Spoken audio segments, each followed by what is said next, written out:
Hello everyone, and thank you for joining us for this discussion on early insights into gender impacts of COVID-19. I'd like to begin by acknowledging the traditional owners and custodians of the lands on which we meet today, and to pay my respects to elders past, present and emerging. For those of you who don't know me, I'm Linda Ward and I'm the chair of the ACT Women in Economics Network. Today's discussion is based on the September special edition of the Australian Journal of Labour Economics, which focused on some of the key economic issues arising from the pandemic and explores the associated gender issues, both directly and indirectly, in the labour market. The AGLE is the journal of the Australian Society of Labour Economists and the Centre for Labour Market Research, and the publication is supported by the Bankwest Curtin Economics Centre at Curtin University. Anne Daly was the managing editor of this edition, and I'd like to thank her for inspiring this event. I'd also like to acknowledge all of the other contributors to that edition, not all of which we've been able to include today due to the timing of just 1 hour. Now to our panellists. Alison Preston is a professor at UWA, a labour economist and a leading authority on gender equality in Australia. Tanya Day is a research economist at South Australian Centre for Economic Studies at the University of Adelaide. Elise Klein is a senior lecturer of public policy at the Crawford School at ANU. And Kay Cook is a professor and the Associate Dean of Research in the School of Social Sciences, Media, Film and Education at Swinburne University. Thanks very much to all of our panellists for joining us today. I'm about to turn to questions to the panellists, but we do hope to have a few minutes for questions at the end, so do feel free to put your comments or questions in the Q&A section. So firstly, Tanya, to you. Can you kick us off by outlining some of the key changes in the participation of women in the labour market that you observed as part of your research? First of all, thank you, Linda, for the opportunity to continue the discussion. Well, when it comes to participation rates for women, I would like to look at the working age population as well as the population with preschool and school-going children. So if we look at the long-term trend estimates from ABS data, we can see that between 1990 and 2018, participation rates for women have increased, whereas that for men have decreased. And the participation gap has decreased from 20+ percentage points in 1990 to about 10 percentage points in 2018. Now, this narrowing gap in gender participation can be attributed to a few factors. First of all, more women joining the labor force as a result of government policies on childcare, parental leave, flexible work arrangements, etc. Then also we can contribute some of the factor to more women delaying having children or opting out of having children to join the labor force, as we can see from declining fertility rates. Also, women are getting more tertiary qualification over time. And another factor would be towards this increase in participation rate for women would be societal change, such as erosion of the male breadwinner status, and also structural changes in the labor market, where we can see a clear shift from manufacturing to services. And finally, one of the reasons is development of labor-saving technology, which is leading to erosion of male-dominated jobs that are more prone to automation. Now, participation rates for women have increased over time, which is a good thing.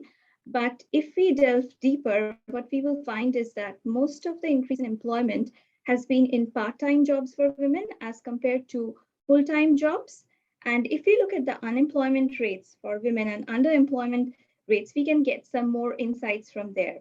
But we find, if we look at the unemployment rate, is that unemployment rate for women who are looking for full-time work is a lot higher than men, and unemployment rate for men who are looking for part-time work is a lot higher than women, which indicates that women are faced with barriers when it comes to full-time work, and men face barriers when it comes to looking for part-time work. And Again, if we look at underemployment rate, we find that underemployment rate for women is a lot higher than men. And particularly underemployment rate among women who are looking for part-time work is a lot higher than underemployment rate among men who are looking for part-time work, which only indicates that women who work part-time would like to do more hours, but are unable to do so either due to financial reasons or social norms. Now, turning to the men and women who have preschool or school-going children between 2009-10 and 2019-20, what the data shows is that the participation rates for men have remained pretty much stable, but that for women have increased. Now, and particularly when women with children, women transition from having children who are preschool to school-going, their participation rate increased. So what this indicates is that the policies that were aimed at retaining women in workforce or increasing women's workforce participation have been effective, but there has been limited success with respect to economic and social supports to facilitate gender flexibility for men in combining work and family responsibilities. Now, again, if we look at the underemployment rates for women with preschool and school-going age children, what we see is that underemployment rate for women with preschool age children is 2 times that of men. And for those with school-going children, it is 3 times that of men. So there is certainly scope for improvement in this area. And especially in the context of COVID-19, what we see is that at a high level, research shows that women have been more adversely impacted due to the pandemic. They have lost more hours due to industrial and occupational segregation. In contrast, they spent more time in unpaid housework and caring for children and elderly. So as well as taking on bulk of the homeschooling responsibilities. Thank you, Linda. Over to you. Thanks, Tanya. That's a good high-level context for the rest of the discussion. I'll turn now to you, Alison. Your research focused on superannuation in particular. In response to COVID, there was also a targeted policy allowing early withdrawal of super balances, which I'm sure many people are aware of. But can you talk us through in a bit more detail that change and the likely gendered effect on balances? And you're on mute. Apologies. Thanks, Linda. And if you don't mind, I'm just going to share a screen with you as well. So I'll just do that right now. So I'm sure we all remember, but once COVID hit, there is a change to the superannuation withdrawal arrangements. There's always been a provision to withdraw some superannuation funds if you're facing financial hardship. But following COVID-19 last year, the government introduced some new temporary changes which significantly relaxed the provisions for making an early withdrawal. So you might remember that individuals could access up to $10,000 in each of 2 financial years, in financial year 2019-20 and then in financial year 2021. To be able to eligible, they could be unemployed, if they've been made redundant, if they'd had their working hours reduced. So the test was not such a high barrier. And according to APRA data, by 31st of January 2021, there had been 4.9 million applications to make a withdrawal. There was 3.5 initial applications up until June financial year in 2020, and then there was another 1.4 repeat applications. And the graph that I've got down here in the bottom shows the distribution of withdrawals, and we can see that, well, you might not necessarily see the proportion straight off, but let me just tell you that 57% of the applications were actually made by male fund members. That one's obviously by females.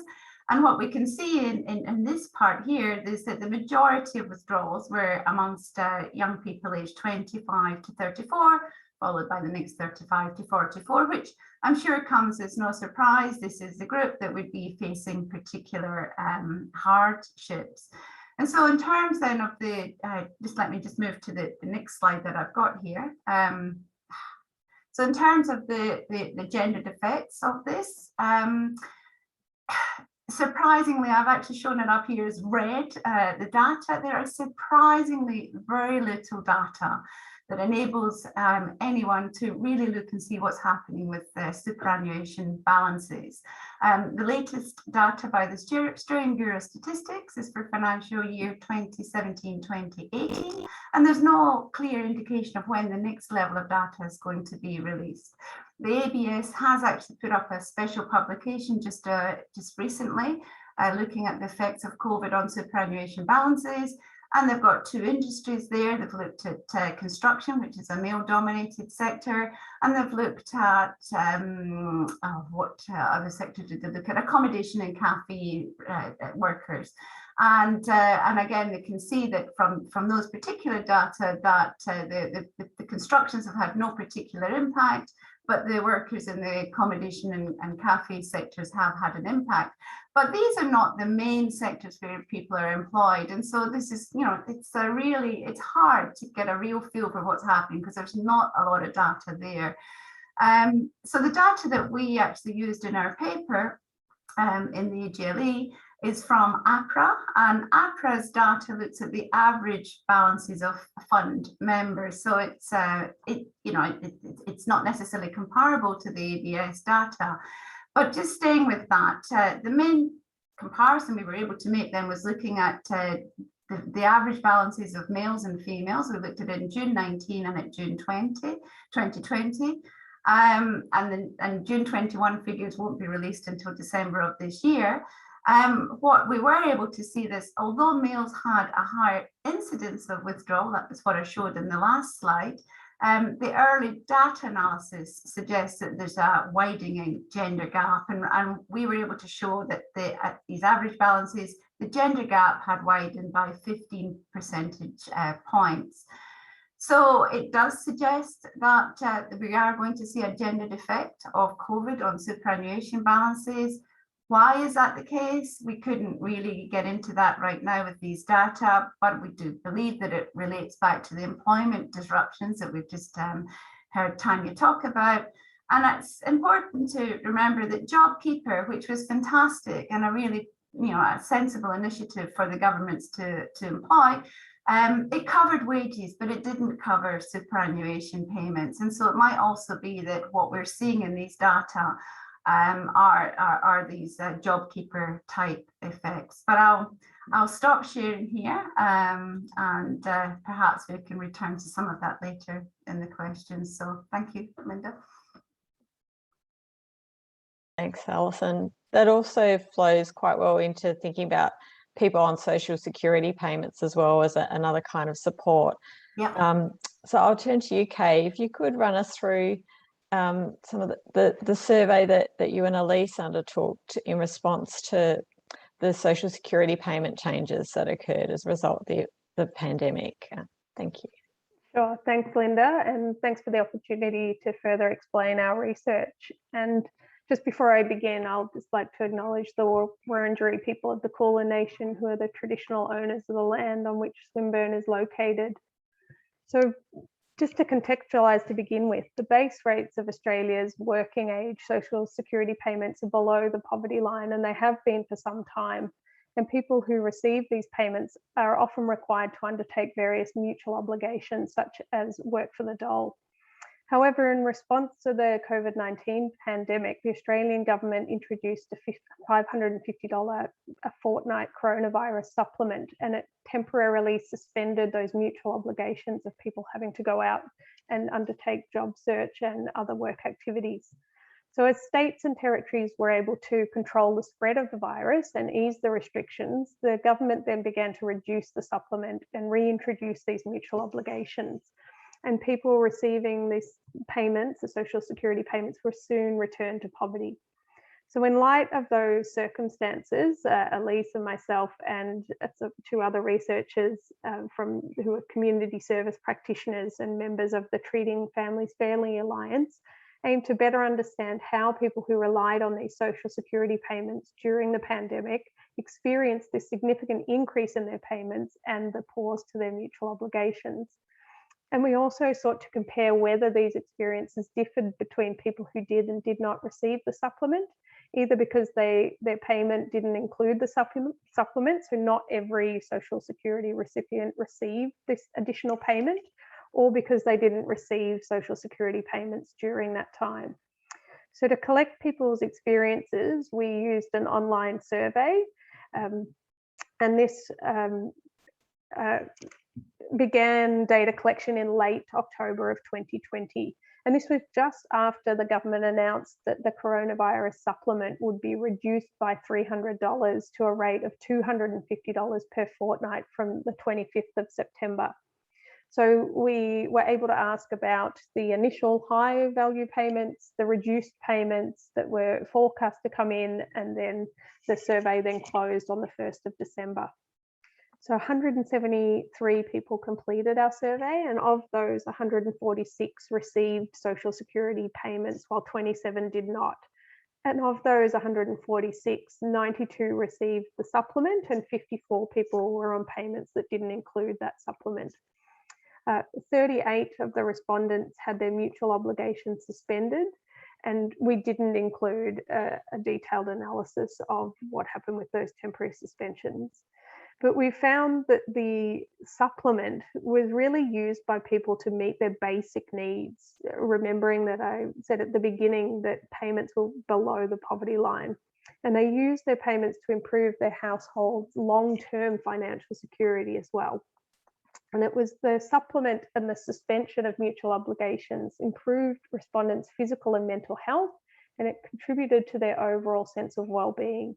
The changes increased their engagement to the labour market and other forms of activity, and allowed people to better engage in other forms of unpaid productive work, including care work and community support. So these dramatic changes that we observed enabled people to turn their attention away from this day-to-day survival on incomes that were below the poverty line and towards more economically secure futures. And the changes meant that people receiving Social Security payments during this pandemic had a reprieve from the financial stress and scrutiny, uncertainty of what it meant to be in receipt of benefits.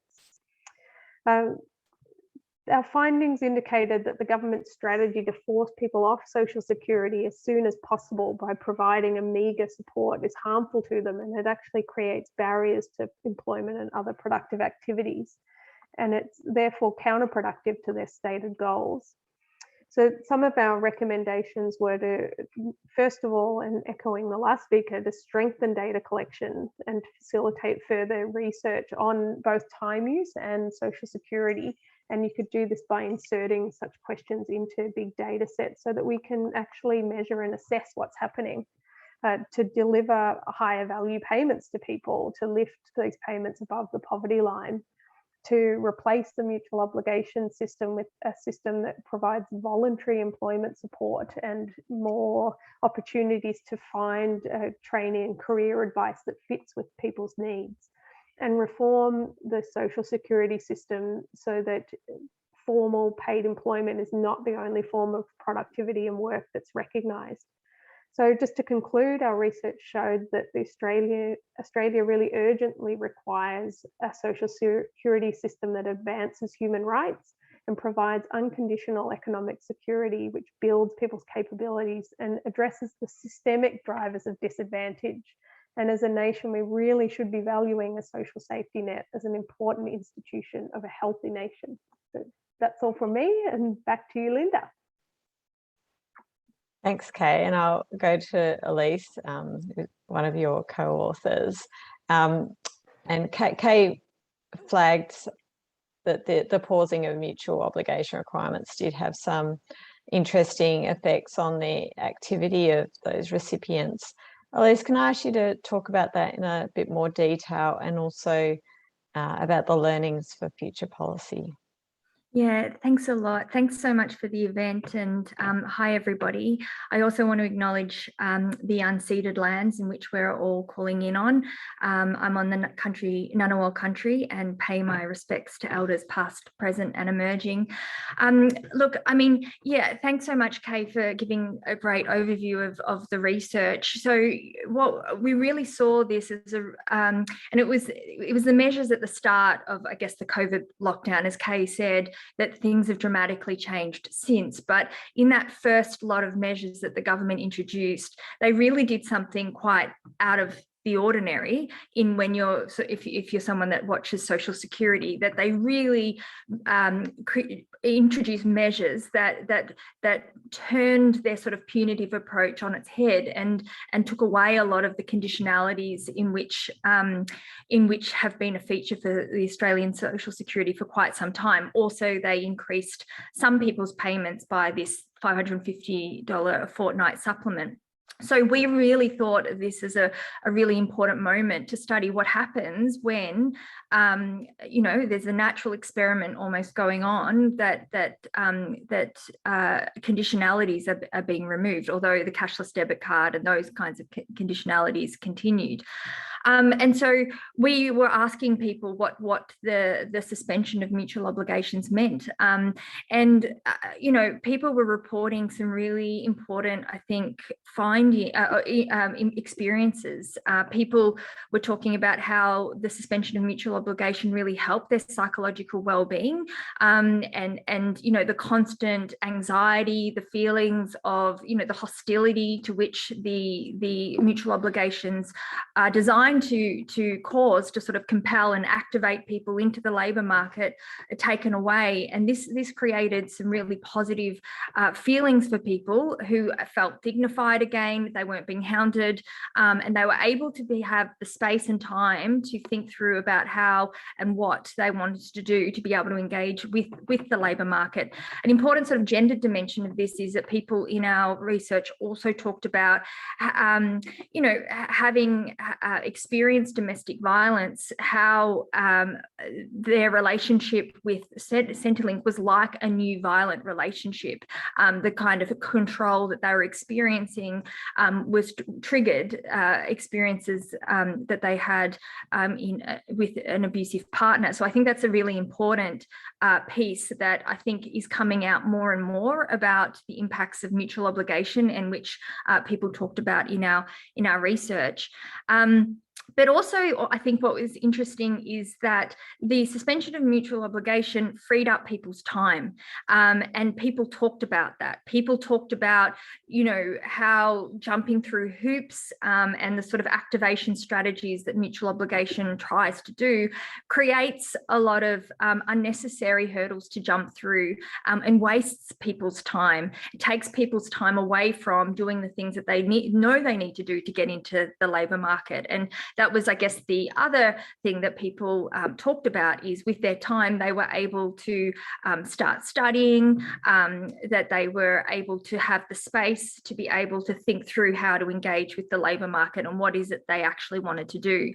The third thing that people talked about was how they were able to continue to do other important work that they were already doing. And I think this is a real tension with a lot of, you know, sort of policy discourse about mutual obligation that seems to sort of present people who are taking payments as, you know, unproductive or doing nothing. And there's been all sorts of ways in which that has been stigmatized. And people, you know, in our research are talking a lot about it, how they are already doing really other work that we would understand has been extremely productive: social reproductive labor, care of children, caring of community, self-care. And so people talked about how this extra time helped them be able to do that work better. Which I think is important. And this is backed onto the fact that a lot of people who were interviewing also got the supplements. So the extra money also helped. Say, for example, people talked about not just the time helped, but the money also helped, say, looking after their kids, which they were already doing, but it just made things like, you know, affording food and not having to ration. Of course, the extra supplement helped with that.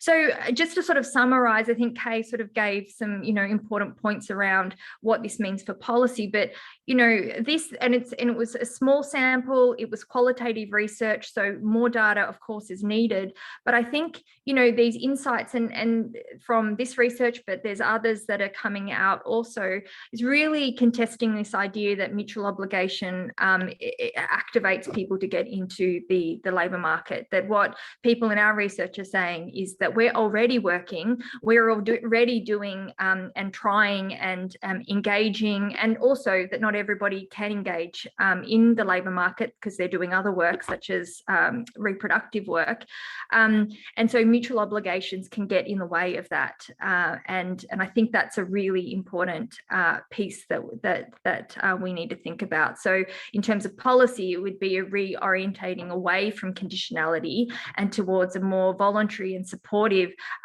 social security system that helps people who are able to get into work and to do so. Thank you. Thanks, Elise. Tanya, I'll go back to you, and you've already given us some sense of the impact of policies on female participation, but if I can ask you to talk about a little bit more about your research and what insights are relevant for policymakers to consider when it comes to encouraging higher female participation in the workforce. Thanks, Linda. I think the first question that policymakers should ask is, why do we need to increase female labour force participation? Now, the backdrop to any review into increasing women's labour market participation should be the facts that Australia is faced with the problem of population aging, low fertility rates, and stalled migration due to pandemic. Also, according to the last ABS population projections, which goes up to, I think, 2066, a lower proportion of working age population will be looking after a higher proportion of aged population, which means a narrowing of the tax base. So one way to maintain economic growth and living standards will be to incentivize women for higher participation in the labour market. Research by KPMG shows that Australia's GDP could increase by $60 billion in the next 20 years, and Australia's living standards can be raised by about $140 billion by increasing female workforce participation. Besides, it's not just that. A higher workforce participation from women will empower women financially, which we know women are super poor, and especially under the current pandemic situation, they are much more adversely impacted. But it will lead to long-term as well as short-term gains to governments.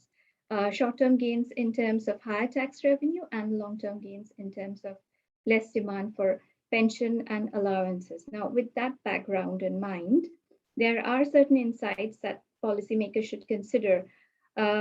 First of all, women are highly educated. A higher proportion of women have bachelor degree and above compared to men. Yet, once they have children, they transition from working full-time to part-time or drop out of the labor market altogether. So we lose all this valuable human capital. So what this shows is that having children is a crucial turning point in a woman's life. Caring for children and household is a lot of work, which is necessary and has to be done on a daily basis. How this housework and caring work is distributed among men and women at the beginning of a couple's life and when they have children gets reinforced later on in life. And HILDA data shows that this pattern does not change much even after 10 years of having children. So there are issues here ranging from social, cultural, workplace, financial, etc., which prevents women from participating more in paid jobs. As a result, women end up spending twice the time in unpaid work compared to men, and men end up doing twice the paid work compared to women. Now, another issue that policymakers should consider is that women predominantly work in industries such as healthcare and social assistance, education, etc., and in jobs that are considered as low risk. Yet, these are the jobs that are very hard to automate. They demand social and emotional skills, such as communication and empathy. Also, they do a bulk part of part-time and casual jobs, which again gives them less financial stability and security. Yet, these are the high-demand jobs of the future, and they're expected to grow more and create more demand. Now, the pandemic, what it did was that it revealed the importance of frontline jobs in caring and teaching industry, and the fact that risk is merely defined by the situation that somebody operates in. Yet many of these high demand jobs have low wage structure, which is a big issue. And if you look at the 2016 census data, what we can see is that a higher proportion of men earn personal weekly income in higher income ranges, that is $800 and above per week, and a higher proportion of women earn personal weekly income in lower income ranges, that's below $800. Now, another thing that policymakers should consider is going forward, how to encourage men's participation in caring industry, as there will be more jobs created in this sector as population ages further, and also women's participation in STEM and economics. Now, another thing that is it's a very, very important factor is a disincentive created by the interplay of tax and subsidy, childcare subsidy. This does not incentivize women to increase their work days from 3 days a week to 4 or more days. So this is is a very big issue. And finally, I think in the context of COVID-19, when we start thinking about rebuilding and improving our economy, there are a few things that we should consider. Now, investment in infrastructure, we know, creates jobs in construction industry, which is a traditional way of fiscal spending out of recession. Now, nation building projects are essential for a booming economy as we recover from the pandemic. However, jobs in the social sector, where most of the women work, are equally important for a healthy functioning economy and to ensure future human capital. Now, and also because they are the high demand jobs and the jobs of the future. So careful gender analysis needs to be done when we are formulating policies for creating jobs in the construction and manufacturing, which are male-dominated industries, but at the same time, policies that encourage women's participation in these high-demand jobs needs to be considered.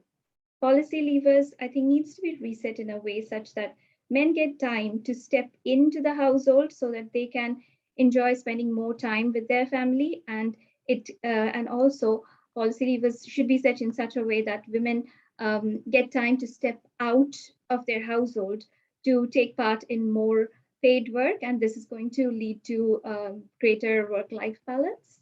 Thank you, Linda. Thank you, Tanya. And Alison, I'll go back to you now. We've been experiencing close to 2 years of disrupted work now for many people, with women already experiencing lower superannuation balances before COVID. What more now needs to be done to ensure all women can achieve a comfortable retirement? Thanks again, Linda, for that question. And again, I've just shared my screen here, and it flows on really quite nicely from the points I think that Tanya's been making here. So first of all, I'm just going to draw your attention to this diagram, this chart down here. And what we're looking at is, of those who are in employment, what proportion work full-time and which proportion work part-time. And what we've also got is the change from 1990 to 2019. So this is over 20 years. So in the article that myself and my colleague Elise Birch have done, we kind of touched a little bit on this participation question as well, and we've shown, just as we've heard from Tanya, there's been a significant growth in female participation in the labour market over the 20 years. But if we actually look at the pattern of employment participation once they're in employment, once they're in the labour market, obviously we don't have the unemployed here, but if they're in employment, what we can see, there's been, in 20 years, there's been no change in the way that women participate in the labour market. In other words, the modified male breadwinner model is alive and kicking, and that women continue to participate very much starting, we're at 70% here, and then it comes down to around 50%, and then over the life course we're seeing it's going down to around 30%, and that pattern isn't changing, and it's a point that Tanya's just been making, so I won't dwell on it. So in terms then of the superannuation balances, I actually think the financial security in retirement is not about occupational superannuation. So occupational superannuation benefits people who work full-time and who work full-time across the life course, and that is not the patterns for women. Women have broken work histories. We have particular broken work histories at early stages in our career, which relates to child care responsibilities. And those really also impact on superannuation balances later on in life because of the compound interest effects. So if we are serious about having financial security in retirement for everyone, and not just those who have participated in paid employment, but if we're going to value the contributions that people make to society and that come from not just being in paid employment, then we really need to redesign the retirement income system. And there's quite a lot of colleagues of the feminist economists that work in this area would be saying what I'm also saying here is that we need to rebalance the retirement system back towards the age pension. So the age pension is pivotal. It plays a vital role in Australia's retirement income system. We talk about retirees as being self-funded. This is those that fund themselves through the occupational superannuation. And, I have worked full time throughout my career and benefited from the fact that my husband has had the main responsibility for our children, and he's a school teacher who's worked part time. And so I have a nice superannuation balance that I'm looking at right now, and increasingly looking at as we go through changes in the higher education system. But anyway, but I have gained from a lot of the tax concessions that are there. So self-funded retirees get a lot of welfare support here. And I think if we're serious about achieving financial security for everybody, we need to rebalance it back to the age pension. And we'll also need to look at how we support beyond the age pension. So the way that housing prices have gone, the way that divorce rates are going, the way that rents are going, the risks that women face in old age because of that means that we need to look at some of the other social security supports as well. So I'll stop sharing my screen here again, but thank you again, Linda, for the opportunity to make some of these points. Thanks. Thanks, Alison. I'm going to open up to one last question for all panelists, and then we'll take questions from the audience. So if you are listening and have a question, please type it in now and we'll come to you soon. So finally to everyone, and I'll start with you, Kay. What do you think should be the top priority for governments in boosting female participation now as we look towards economic recovery? Thought I'd click that, but you always have to have one who has their microphone on mute. In the short term, I think low cost or free childcare would be a great incentivizer, that the cost of childcare is quite high. But I think, drawing on what Tanya and Alison have just said, this is really a structural problem over the life course, that in the long term, we've had a lot of policies that have sought to de-gender policy across the life course, but we still have this very gendered distribution of working and caring, and a very gendered approach to incomes and how these are distributed across the life course. So we need to, while we have enabled sort of the counter normative model where the earner and the carer are able to switch, there still has to be a primary carer and a high intensity earner, and so that is able to switch. But what we haven't done is make any difference to the equalisation of care. That we haven't, for example, looked at parental leave policies with the Nordic sort of use it or lose it model where fathers are incentivised to care, and we haven't normalised the sharing of care over years, where it's not a block of 6 months at one point in time. It's how can both parents work 3 or 4 days a week to both have equal incomes. And looking at the questions in the chat, this then goes across the life course. If parents separate, women are not left incredibly vulnerable. That at the moment we have a situation where women's financial security really intensifies across the life course if they're not in paid employment, and men's caring insecurity intensifies across the life course, where they're strained, they have minimal care time for children, relationship separation, they end up particularly lonely in older age, that we need to equalize this on both ends of this spectrum. Thanks, Kate. I'll go to Tanya next, and then Elise, and finally Alison. Thanks, Tanya. Thanks, Linda. I agree with a lot of the points that Kay just mentioned, that it's not just one thing, that it's a structural problem, and increasing women's participation in the labor market will need a multi-pronged approach from government, society, as well as workplaces. Now, having said that, government policies can definitely play a key role here, and they can be effective.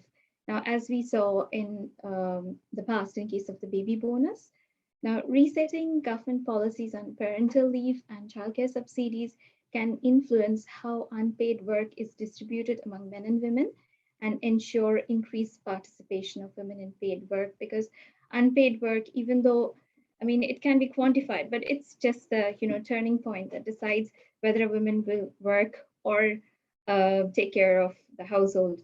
Now, first of all, it's necessary to revamp parental leave to make it more gender equitable, and acknowledging the shift in society from traditional breadwinner type models to more non-traditional gender roles. Now, caring is not exclusively women's work. Men and women can both be carers. And now when men are more inclined towards caring roles, they should be given equal opportunity. Maternity leave has helped many women return to work, but in order to increase labor market participation from women, parental leave should be amended to include the fact that both men and women nowadays spend time, that men want to spend more time with their children and help around the house. Now, how domestic and caring responsibilities are shared around the house at the birth of a child, that gets reinforced and leads to gender distribution of unpaid work, with women, as I mentioned before, women having to take twice the unpaid work and men doing twice the paid work. So it's unfair to both men and women. And this becomes a social norm when women only tend to go back to work part-time or drop out of the labor market. So as Kay was mentioning, there are lessons to be learned from other Nordic countries, and government policies on parental leave can certainly be a very important tool in resetting this redistribution of unpaid work. And secondly, there is a lot of scope of improvement in tax and childcare subsidy, which can incentivize women to participate more in the workforce. Now, these two, the interplay of these two jointly provide disincentive to women to increase their participation in the labor market for more than 3 days. Now, women are considered as individuals for tax purposes, but childcare subsidies are based on household income. Now, since most women are secondary income earners, need for childcare arises when the mother goes out to work. And hence, the decision to increase work days will be based on the out-of-pocket expenses of childcare cost based on the mother's salary, not on the household income. So if working an extra 4th or 5th day means that women's marginal wage after tax and childcare subsidy declines, then as a rational economic agent, she has no incentive to increase her work days. Now, research by Grattan Institute also shows that higher government investment in childcare gets translated into a higher GDP through higher female workforce participation. Now, due to the pandemic, when many men and women have lost jobs, childcare will be unaffordable for many, yet essential for job search, as well as emotional and mental well-being. Now, if government policies are redesigned in such a way that it is lucrative for women to go out and participate in the workforce, then men and women can negotiate among themselves as to how to redistribute this household work for caring and other unpaid occupations like cleaning, cooking, picking up children, and n number of things that have to be done on a daily basis, and that can be outsourced. There is an opportunity for development of a more structured market for these unpaid occupations, which are usually categorized as low skilled, but which also means more job creation and more economic activity. And government can play an important part here in regulating the rights of workers who work in this low-skilled occupation. Now, I think that every calamity or adverse situation presents an opportunity to reset things. Under the current circumstances, when women's jobs have been more impacted due to the pandemic, and they're also taking on higher share of caring, more social and more policy support needs to be provided for this significant half of the population, so that we as a nation can emerge healthy, wealthy, and happy. Thanks, Linda. I mean, just a few quick points from me. Look, I agree with what people have said, and the ideas around how we can support people and women into the labour market who are able to. But I think there also needs to be a much more greater appreciation for that not everyone can work, and also, as already been outlined by my fellow panelists, that we have a problem with the quality of jobs, so labour force participation, sure, but we also must continually keep thinking about what kind of work and the conditions that people are being put into. But I think my emphasis in our sort of thinking is, one thing I think that the pandemic has really exposed is just how crucial social reproductive labour is. And some of that is paid in the health professions, but a lot of it is unpaid, but it has been fundamental in keeping us together and the economy and the society together, and enduring that as the pandemic has worn on. And I think we have a really major issue about how social reproductive labour is not valued in the way in which productive labour or the sphere of production is. I think this has been an ongoing issue in the economy for a very long time, and I think it has never been really adequately addressed. And so, I think there's some really important points that my colleagues here on the panel have suggested, but I'd also just go to the point of the importance of addressing gendered norms and the ways in which gendered norms relegate that work to women, but largely, but also the ways in which gendered norms undervalue this work altogether and see it as something that we need to sort of get people away from, rather than seeing that it's actually fundamental to our society and our economy. Thanks. Linda, do you want me to talk? Yeah, yes, thank you.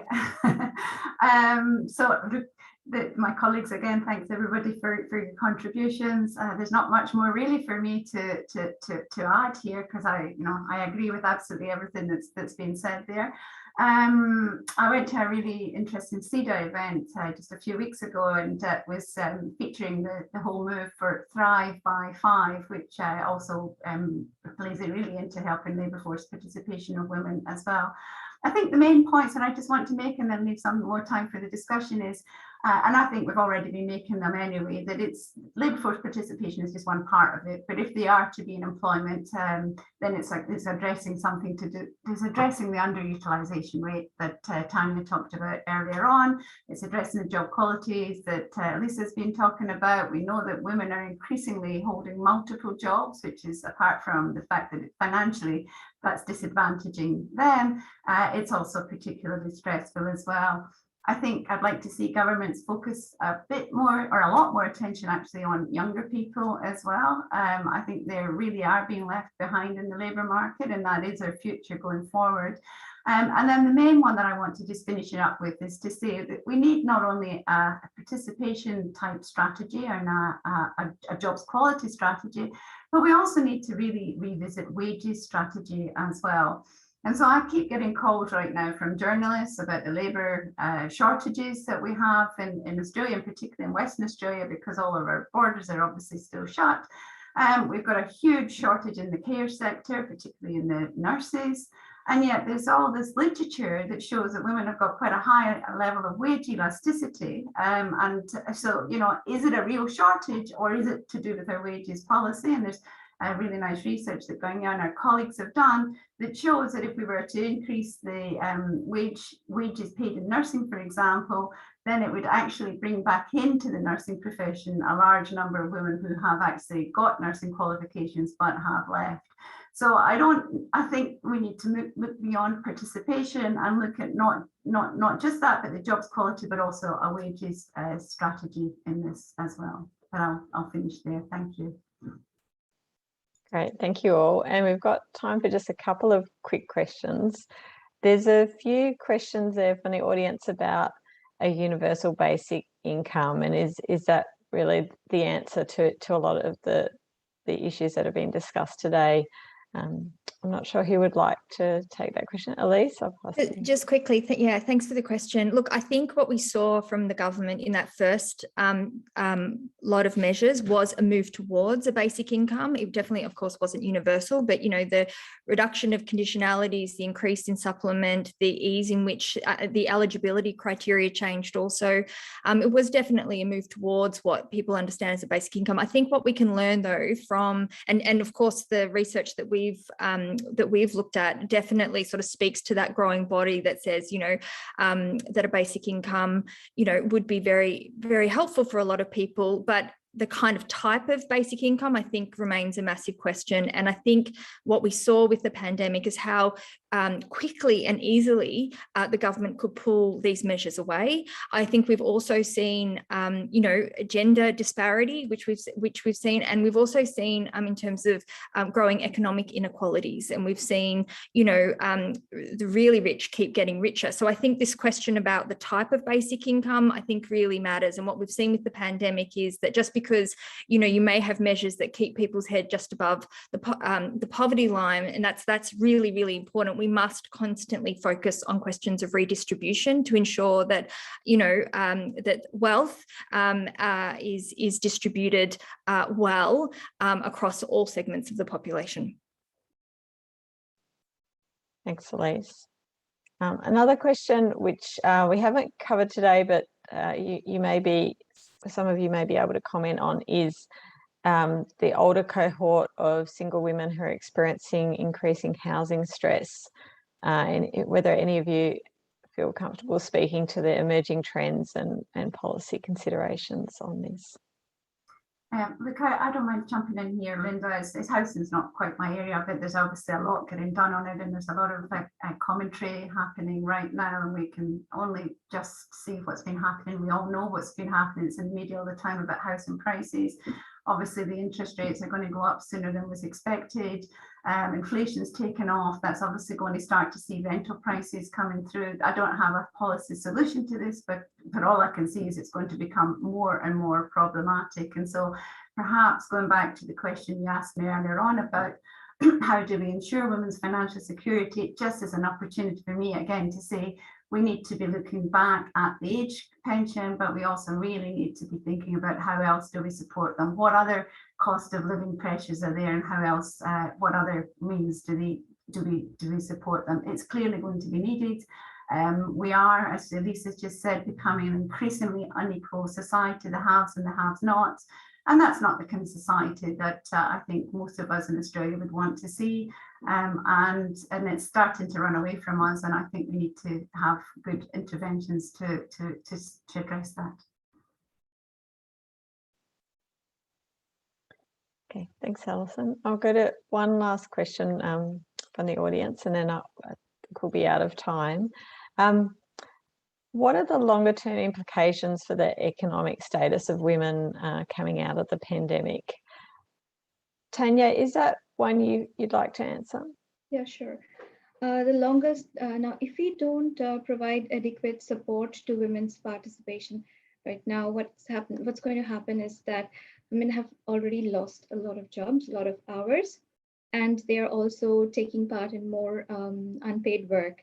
Now, if when childcare was made free, then a lot of healthcare workers had the benefit of attending to a lot of frontline work while sending their kids to childcare. I think that arrangement should be sort of reinforced again, so that the backlog that has been created in women's employment can be filled up again, and that will ensure women's financial security going forward as well. But if we retract that support now, then and also going forward, the superannuation needs to be thought. We need to rethink superannuation guarantee scheme for women as well, so that the certain amount of the financial loss which women have suffered now, that doesn't go into the future. So I think these are the few things that should be looked at to ensure women's financial security, social security, and mental well-being going forward. Okay, thank you, Tanya. I might close here then. I want to thank all the panelists for your time and being involved in what's been a really interesting discussion. And I can see from the comments as encourage people, giving people a lot to think about and to consider further. Thank you to everyone who's joined the webinar. It's been a great turnout, and a big thanks also to Di Sutherland, who's been in the background ensuring that everything ran really smoothly today. If you're not already a member of Women in Economics, I would like to encourage you to join. It is free for anyone who's a member of the Economic Society, and we always love to see new members. And over the coming year, I think you'll see a lot more in-person events, assuming that we don't end up back in lockdown. And those are a really great opportunity to connect with other economists and other people working in economics. So thank you very much. And that's it. Thank you. Thank you. Thank you very much, Linda. Thank you very much. As well. Thank you.